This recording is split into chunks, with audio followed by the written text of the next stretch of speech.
అయితే మరి ఒక వాక్యం తీసుకుందాము.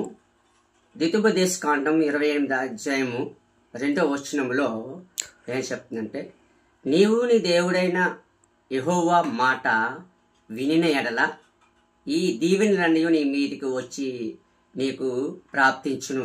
అంటే ఆ దీవెనలు అంటే సంవత్సరంలో వరకు, సంవత్సరం నుండి 2024లో అడుగుపెట్టి 2025లో అడుగు పెడుతున్నాం కాబట్టి మరి 2025లో ఎలాగా మనం నడవాలి, ఏ పరిస్థితిలో నడవాలి, ఏ తలంపుల్లో నడవాలి, ఏ ఉద్దేశంతో నడవాలి, దేవుడు ఎంతగానో కాసి కాపాడిన దేవుని కొరకు మనం ఎలా ఉండాలన్నది ఆయన మనతో మాట్లాడిన విధానాన్ని బట్టి ఇక్కడ తెలియజేస్తుంది. మనకి దీవెన అవసరం కాబట్టి దేవుణ్ణి మనము ఏ విధంగా మనం ఆ మాట వినాలి,